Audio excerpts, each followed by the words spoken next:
Hey everybody, Shrike here. Today we're doing another deep dive, and this time, by popular demand, we're doing Nightingale. Now before this video I hadn't touched her. I hadn't used her at all. She was level 1. And I made sure I got a good 10 hours of use out of her. I've got her all ranked up to the ranks that matter. The rest is just blank. But I wanted to make sure that I understood her kit before I dove into this. Now let's start with her trait. That's the 5-star trait. Let's look at star 1. AoE damage taken is decreased by 10 if other allies within 6 tiles around the character are dying. Increased movement by 1 tile and speed by 150. Now this is the same thing, just more at level 5. AoE damage decreased by 30 and movement by 2 tiles and speed by 200.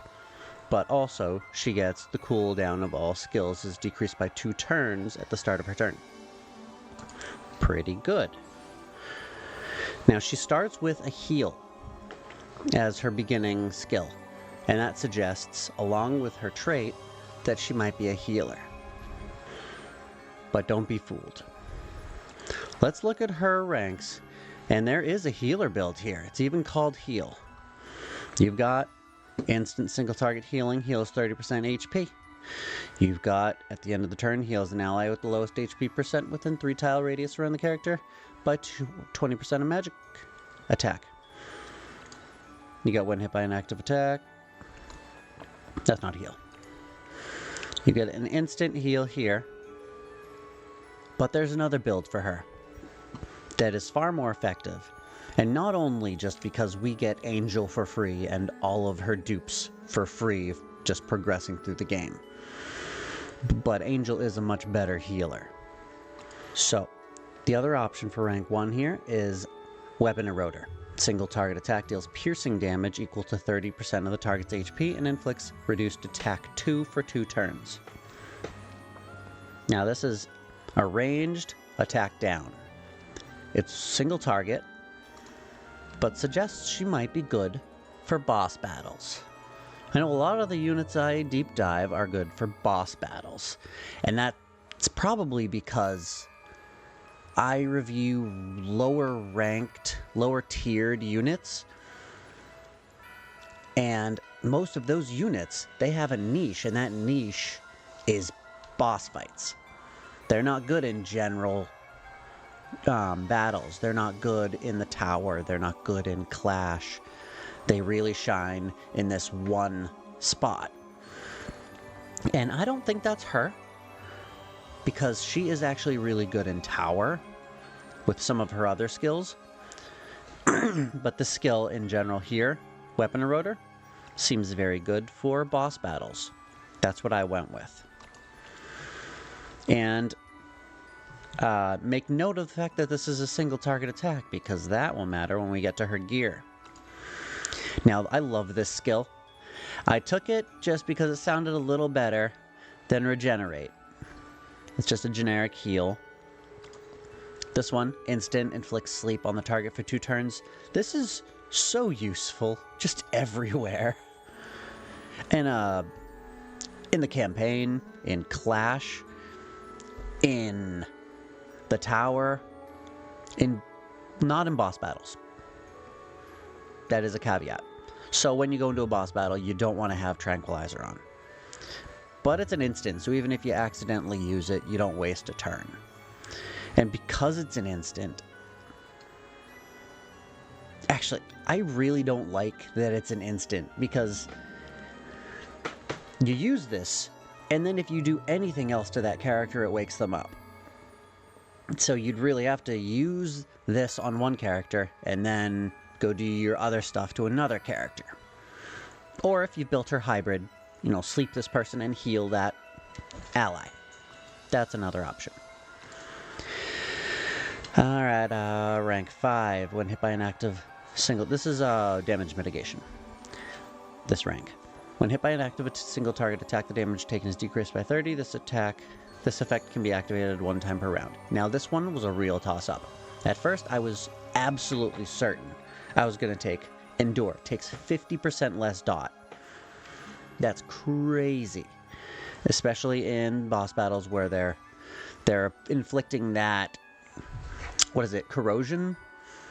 Stigmata? I think it's stigmata. When they're inflicting that stigmata on you that just drains you every turn and you need to cleanse it, or it'll kill you. This one just makes her even tankier. So I was sure I was going to take this, but as I left this one blank and I played with her for a while. And after enough play, I realized this one was more useful in general. This is more specifically useful, but this can be activated one time per round. It's not battle. And it doesn't have a 3-turn cooldown or a 4-turn cooldown. It can be activated every turn. So the first time, every turn, she gets hit with a single target attack, that damage is decreased by 30. Which again, when there's one enemy there, like a boss, if they target her, that gets reduced by 30. It's just more generically useful. Now this one, as you can see, I Castalia'd an epic unit. I committed the cardinal sin. And that's because, at first, I went off of a few guides that suggested taking Painkiller.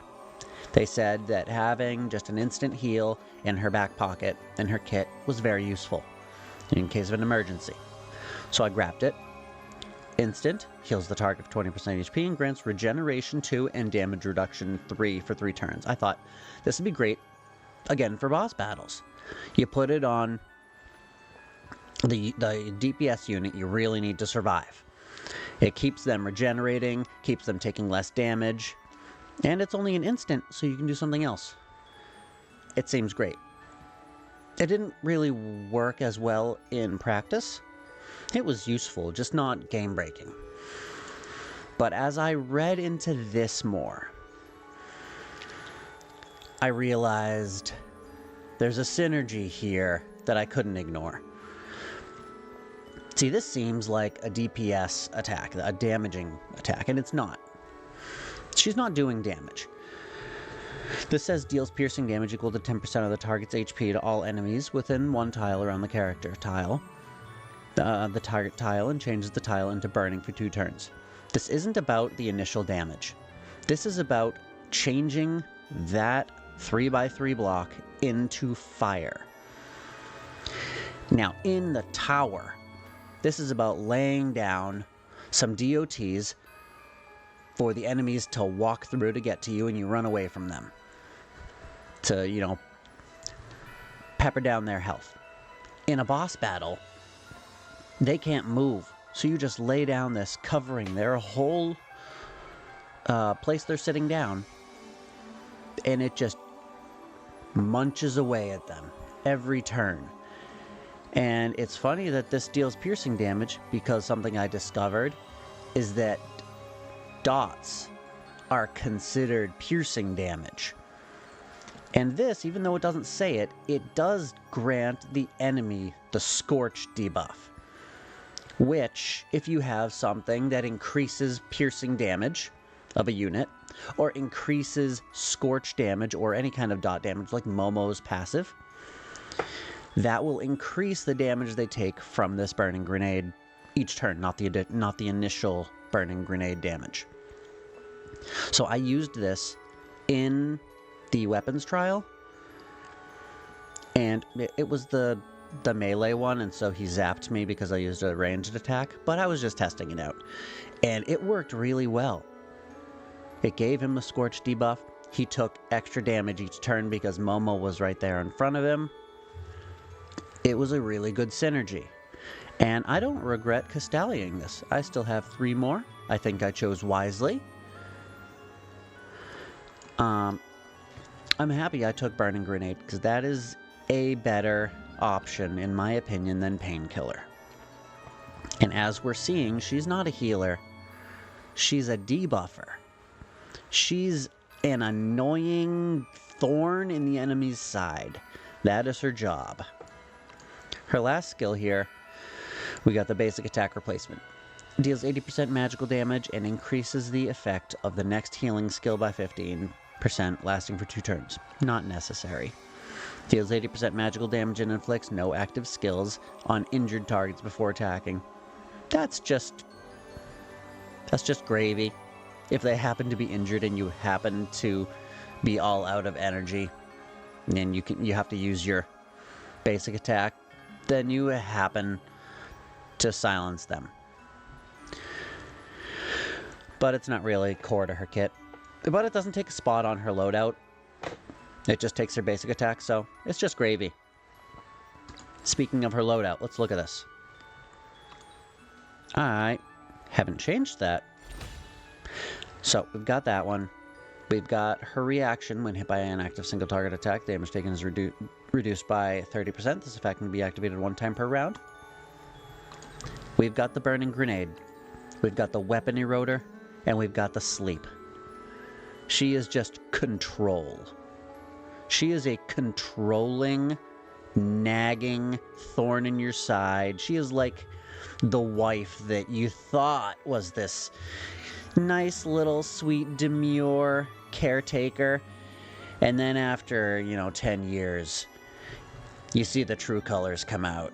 And she is just naggy, naggy, naggy. That's Nightingale. That's who she is. I have the focus wand on her for her weapon, because when unharmed at the start of the battle, basically, increases the maximum range of single target attack skills by 1 tile and increases magic attack by 3% when launching a single target attack. That second part doesn't really matter.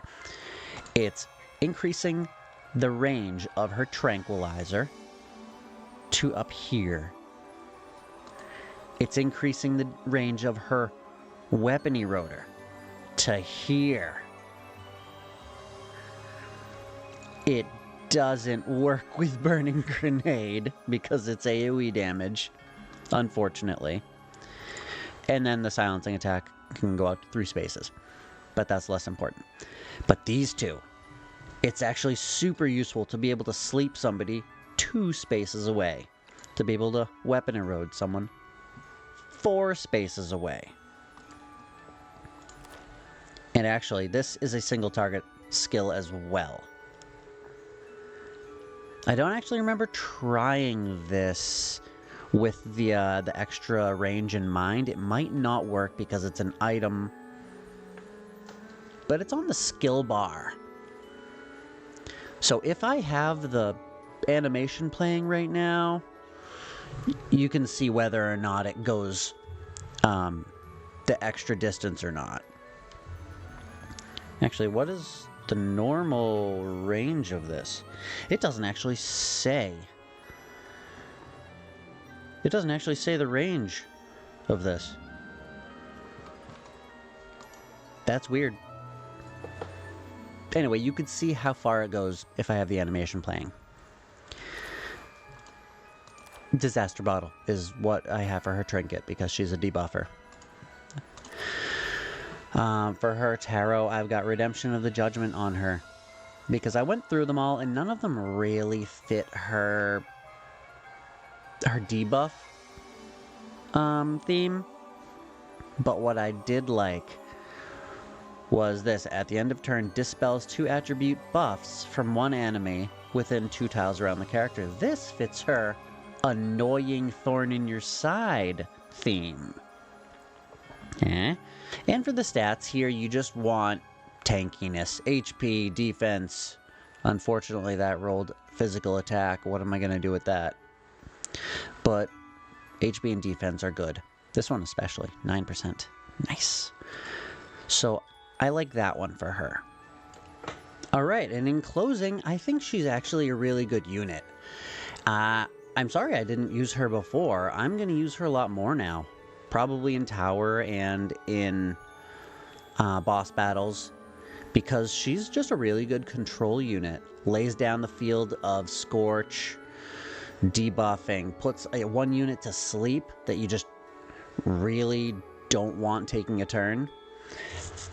This actually saved me in the Fool's Journey today, actually. when I couldn't allow didnt to die, but there was a guy right next to him that was about to take a turn. Full health. There's no way I could kill him in time. And then it was Nightingale's turn, and I'm like, tranquilizer. Put that sucker to sleep. Problem solved. She's very good. Very underrated. Good job choosing her. She's a diamond in the rough for certain. Okay, well, that's it. That's my guide for her. If you made it to the end, thank you very much. Like and subscribe if you haven't. And I'll see you in the next one. Bye-bye.